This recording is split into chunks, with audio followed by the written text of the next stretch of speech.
ಬಳ್ಳಾರಿ ಘಟನೆಯಿಂದ ಸಿಎಂ ಸಿದ್ದರಾಮಯ್ಯ ತೀವ್ರ ಅಸಮಾಧಾನ. ಶಾಸಕ ಭರತ್ ರೆಡ್ಡಿ ಜೊತೆ ಮಾತನಾಡಲು ನಿರಾಕರಣೆ.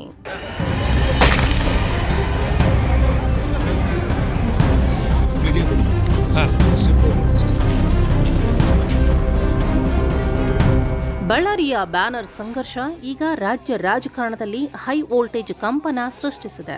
ಗಣಿನಾಡಿನ ರಕ್ತಪಾತದಿಂದ ತೀವ್ರ ಅಸಮಾಧಾನಗೊಂಡಿರೋ ಮುಖ್ಯಮಂತ್ರಿ ಸಿದ್ದರಾಮಯ್ಯ ತಮ್ಮದೇ ಪಕ್ಷದ ಶಾಸಕ ನಾರಾ ಭರತ್ ರೆಡ್ಡಿ ವಿರುದ್ಧ ಕೆಂಡಾಮಂಡಲವಾಗಿದ್ದಾರೆ. ಬ್ಯಾನರ್ ಕೊಟ್ಟೋ ಕ್ಷುಲ್ಲಕ ವಿಚಾರಕ್ಕೆ ಇಷ್ಟೊಂದು ದೊಡ್ಡ ರಾದ್ಧಾಂತ ಮಾಡಿಕೊಂಡಿದ್ದಕ್ಕೆ ಶಾಸಕರನ್ನ ತರಾಟೆಗೆ ತೆಗೆದುಕೊಂಡಿರೋ ಸಿಎಂ ಎದುರಾಳಿ ಯಾರೇ ಇರಲಿ ಅವರ ಮನೆ ಮುಂದೆ ಹೋಗಿ ಪ್ರಚೋದನೆ ನೀಡೋದು ರಾಜಕೀಯ ನೈತಿಕತೆ ಅಲ್ಲ ಅಂತ ಖಡಕ್ ಆಗಿ ಹೇಳಿದ್ದಾರೆ. ಅಷ್ಟೇ ಅಲ್ಲ, ಭರತ್ ರೆಡ್ಡಿ ಪರ ವಕಾಲತ್ತು ವಹಿಸಲು ಬಂದ ಸಚಿವ ಜಮೀರ್ ಅಹಮದ್ ಅವರಿಗೂ ಸಿಎಂ ಸರಿಯಾಗಿಯೇ ಕ್ಲಾಸ್ ತೆಗೆದುಕೊಂಡಿದ್ದಾರೆ. ಅಸಲಿಗೆ ಈ ಕಿಚ್ಚಿನ ಹಿಂದೆ ಇರೋ ಸಿದ್ದು ವರ್ಸಸ್ ಡಿಕೆಶಿ ಬಣದ ಪಾಲಿಟಿಕ್ಸ್ ಏನು ಅಂತ ನೋಡೋಣ ಬನ್ನಿ.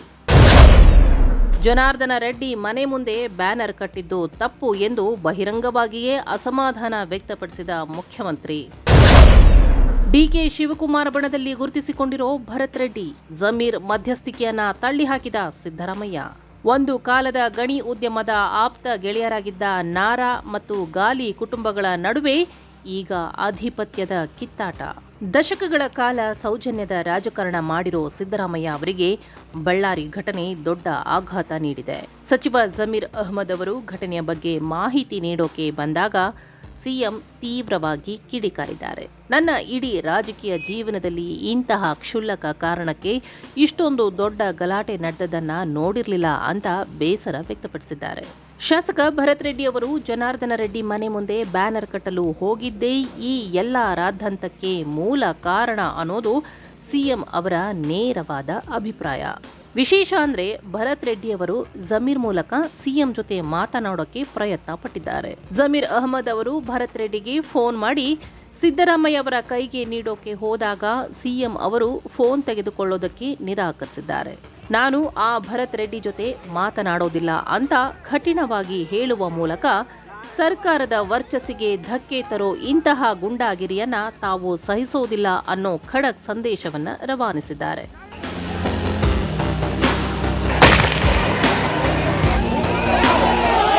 ಈ ಘಟನೆಯ ಹಿಂದೆ ಕಾಂಗ್ರೆಸ್ನ ಆಂತರಿಕ ಬಣ ರಾಜಕೀಯದ ವಾಸನೆ ಕೂಡ ಬಡಿಯುತ್ತಿದೆ. ಯಾಕಂದ್ರೆ ಭರತ್ ರೆಡ್ಡಿ ಅವರು ಉಪಮುಖ್ಯಮಂತ್ರಿ ಡಿಕೆ ಶಿವಕುಮಾರ್ ಅವರ ಆಪ್ತ ಬಣದಲ್ಲಿ ಗುರುತಿಸಿಕೊಂಡಿದ್ದಾರೆ. ಬಳ್ಳಾರಿಯಲ್ಲಿ ಆಧಿಪತ್ಯ ಸ್ಥಾಪಿಸೋಕೆ ಈ ಬಣ ಹವಣಿಸುತ್ತಿದೆ. ಜಮೀರ್ ಅಹಮದ್ ಅವರು ಭರತ್ ರೆಡ್ಡಿ ಪರ ವಕಾಲತ್ತು ವಹಿಸುತ್ತಿರುವುದು ಮತ್ತು ಸಿಎಂ ಅದನ್ನು ತಿರಸ್ಕರಿಸುತ್ತಿರುವುದು ನೋಡಿದ್ರೆ ಸಿದ್ದರಾಮಯ್ಯ ಮತ್ತು ಡಿಕೆಶಿ ಬಣಗಳ ನಡುವಿನ ಮುಸುಕಿನ ಗುದ್ದಾಟಕ್ಕೆ ಬಳ್ಳಾರಿ ವೇದಿಕೆಯಾಗಿದೆಯಾ ಅನ್ನೋ ಅನುಮಾನ ಮೂಡ್ತಿದೆ. ಇನ್ನು ಶಾಸಕ ನಾರಾ ಭರತ್ ರೆಡ್ಡಿ ಹಿನ್ನೆಲೆ ನೋಡಿದ್ರೆ ಬೆಚ್ಚಿ ಬೀಳ್ತೀರಿ. ಇವರು ಬರೀ ಜನಪ್ರತಿನಿಧಿಯಲ್ಲ, ಬೃಹತ್ ಉದ್ಯಮ ಸಾಮ್ರಾಜ್ಯದ ವಾರಸುದಾರ. ಇವರ ತಂದೆ ನಾರಾ ಸೂರ್ಯನಾರಾಯಣ ರೆಡ್ಡಿ ಬಳ್ಳಾರಿ ರಾಜಕಾರಣದ ಹಳೆಯ ಹುಲಿ.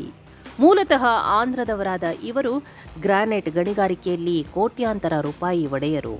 ಅಷ್ಟೇ ಅಲ್ಲ, ಆಂಧ್ರದ ಪ್ರಭಾವಿ ವೈಎಸ್ಆರ್ ಕುಟುಂಬದ ಜೊತೆಗೂ ಇವರಿಗೆ ನಿಕಟ ವ್ಯಾವಹಾರಿಕ ಸಂಬಂಧವಿದೆ. ಇಂತಹ ಬಲಿಷ್ಠ ಹಿನ್ನೆಲೆ ಇರೋದ್ರಿಂದಲೇ ಭರತ್ ರೆಡ್ಡಿ ಅವರು ರೆಡ್ಡಿ ಸಹೋದರರಿಗೆ ನೇರವಾಗಿ ಸವಾಲು ಹಾಕ್ತಿದ್ದಾರೆ.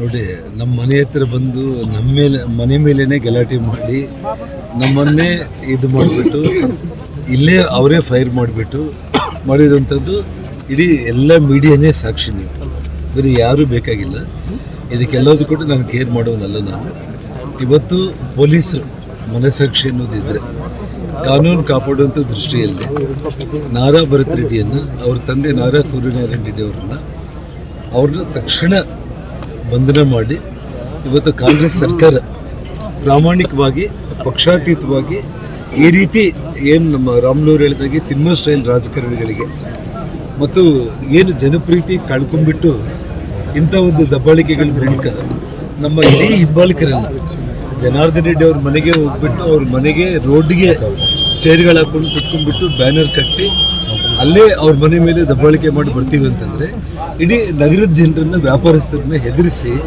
ಅವರ ಕಪಿಮುಷ್ಟಿಯಲ್ಲಿ ಇಟ್ಕೊಂಡ್ಬಿಟ್ಟು ದೌರ್ಜನ್ಯದಿಂದ ದಬ್ಬಾಳಿಕೆಯಿಂದ ಒಂದು ಆಸ್ತಿಗಳು ಮಾಡ್ಕೋಬೇಕು, ಸಂಪಾದನೆ ಮಾಡ್ಕೋಬೇಕು ಮತ್ತು ರಾಜಕೀಯ ಕೊನೆಗಾಳ್ತಾ ಇದ್ದೀವಿ, ಜನರು ಪ್ರೀತಿ ಕಳ್ಕೊತಾ ಇದ್ದೀವಿ ಅನ್ನುವಂಥ ಭಯದ ವಾತಾವರಣದಲ್ಲಿ ಆ ಕ್ರಿಮಿನಲ್ಸ್ ಮಾಡಿರುವಂಥ ಕೆಲಸಕ್ಕೆ ಆ ತಂದೆ ಮಗನ ಇಬ್ಬರನ್ನ ತಕ್ಷಣ ಅರೆಸ್ಟ್ ಮಾಡಿ. ಒಂದು ಕಾಲದಲ್ಲಿ ಈ ನಾರಾ ಕುಟುಂಬ ಮತ್ತು ಗಾಲಿ ಜನಾರ್ದನ ರೆಡ್ಡಿ ಕುಟುಂಬ ಉಗುರು ಬೆರಳಿನಂತಿದ್ದು 2004ರಿಂದ 2011ರ ಗಣಿ ಅಬ್ಬರದ ಕಾಲದಲ್ಲಿ ಸೂರ್ಯನಾರಾಯಣ ರೆಡ್ಡಿ ಮತ್ತು ಜನಾರ್ದನ ರೆಡ್ಡಿ ಅದ್ಭುತ ಹೊಂದಾಣಿಕೆಯಿಂದ ಉದ್ಯಮ ನಡೆಸಿದರು. ಆದರೆ 2011ರಲ್ಲಿ ಜನಾರ್ದನ ರೆಡ್ಡಿ ಜೈಲಿಗೆ ಹೋದ ಮೇಲೆ ಈ ಸ್ನೇಹಕ್ಕೆ ಬಿರುಕು ಬಿಟ್ಟಿತು. ವ್ಯವಹಾರದ ಹಂಚಿಕೆ ಮತ್ತು ಆಸ್ತಿ ವಿಚಾರದಲ್ಲಿ ಶುರುವಾದ ಮನಸ್ತಾಪ ಇಂದು ಬಳ್ಳಾರಿ ಬೀದಿಯಲ್ಲಿ ರಕ್ತ ಹರಿಯುವಂತೆ ಮಾಡಿದೆ. ಜನಾರ್ದನ ರೆಡ್ಡಿ ಅವರು ಬಳ್ಳಾರಿಯಿಂದ ದೂರವಿದ್ದ 10 ವರ್ಷಗಳನ್ನ ಭರತ್ ರೆಡ್ಡಿ ಸರಿಯಾಗಿ ಬಳಸಿಕೊಂಡಿದ್ದಾರೆ. ಹಳೆಯ ರೆಡ್ಡಿ ಸಾಮ್ರಾಜ್ಯದ ನೆರಳಿನಿಂದ ಹೊರಬಂದು ಇವತ್ತು ಬಳ್ಳಾರಿ ನಗರದಲ್ಲಿ ತಮ್ಮದೇ ಆದ ಮತ ಬ್ಯಾಂಕ್ ಸೃಷ್ಟಿಸಿಕೊಂಡಿದ್ದಾರೆ. ಬಳ್ಳಾರಿ ಈಗ ಮೊದಲಿನಂತಿಲ್ಲ ಅನ್ನೋದನ್ನ ತೋರಿಸೋಕೆ ಜನಾರ್ದನ ರೆಡ್ಡಿ ಅವರ ಮನೆ ಮುಂದೆಯೇ ಬ್ಯಾನರ್ ಕಟ್ಟೋ ಪ್ರಚೋದನೆಗೆ ಇಳಿದಿದ್ದಾರೆ ಅನ್ನೋದು ಈಗಿರೋ ಅಸಲಿ ಆರೋಪ. ಇದು ಅಕ್ಷರಶಃ ಬಳ್ಳಾರಿಯ ಅಧಿಪತ್ಯಕ್ಕಾಗಿ ನಡೀತಿರೋ ದಾಯಾದಿ ಸಮರ. ಆದರೆ ಕಾಂಗ್ರೆಸ್ ಸರ್ಕಾರ ಅಧಿಕಾರದಲ್ಲಿದ್ದಾಗ ಆಡಳಿತಾರೂಢ ಶಾಸಕರೇ ಇಂತಹ ಗುಂಡಾಗಿರಿಯಲ್ಲಿ ತೊಡಗಿಕೊಂಡ್ರೆ ವಿರೋಧ ಪಕ್ಷಗಳಿಗೆ ದೊಡ್ಡ ಅಸ್ತ್ರ ಸಿಕ್ಕಂತಾಗುತ್ತೆ ಅನ್ನೋದು ಸಿದ್ದರಾಮಯ್ಯ ಅವರ ಆತಂಕ. ಗುಂಡಿನ ದಾಳಿ ಮತ್ತು ಪೆಟ್ರೋಲ್ ಬಾಂಬ್ ಬಳಕೆಯಾಗಿರುವುದು ರಾಜ್ಯದ ಕಾನೂನು ಸುವ್ಯವಸ್ಥೆ ಹದಗೆಟ್ಟಿದೆ ಅನ್ನೋ ಸಂದೇಶ ನೀಡುತ್ತೆ. ವಾಲ್ಮೀಕಿ ಪುತ್ಥಳಿ ಅನಾವರಣದಂತಹ ಪವಿತ್ರ ಕಾರ್ಯಕ್ರಮ ಹಿಂಸಾಚಾರಕ್ಕೆ ವೇದಿಕೆಯಾಗಿದ್ದು ಮುಖ್ಯಮಂತ್ರಿಗಳಿಗೆ ಸುತಾರಾಂ ಇಷ್ಟವಾಗಿಲ್ಲ. ಒಟ್ಟಿನಲ್ಲಿ ಬಳ್ಳಾರಿಯ ಈ ಸಂಘರ್ಷ ಈಗ ಭರತ್ ರೆಡ್ಡಿಯವರ ರಾಜಕೀಯ ಭವಿಷ್ಯಕ್ಕೆ ಮುಳುವಾಗುವ ಲಕ್ಷಣ ಕಾಣ್ತಿದೆ. ಸ್ವತಃ ಮುಖ್ಯಮಂತ್ರಿಗಳೇ ಗರಂ ಆಗಿರೋದ್ರಿಂದ ಶಾಸಕರು ಈಗ ಇಕ್ಕಟ್ಟಿಗೆ ಸಿಲುಕಿದ್ದಾರೆ. ಅಧಿಪತ್ಯ ಸ್ಥಾಪಿಸೋಕೆ ಹೋಗಿ ಅಮಾಯಕ ಕಾರ್ಯಕರ್ತನ ಬಲಿಗೆ ಕಾರಣರಾದ ಈ ನಾಯಕರಿಗೆ ಜನ ಮುಂದಿನ ದಿನಗಳಲ್ಲಿ ಯಾವ ರೀತಿ ಪಾಠ ಕಲಿಸ್ತಾರೆ ಅನ್ನೋದನ್ನ ಕಾದು ನೋಡಬೇಕು. ಬಳ್ಳಾರಿ ಅಂದ್ರೆ ಬರೀ ಬಿಸಿಲಲ್ಲ, ಅದು ದ್ವೇಷದ ದಳ್ಳೂರಿ ಅನ್ನೋದು ಮತ್ತೊಮ್ಮೆ ಸಾಬೀತಾಗಿದೆ.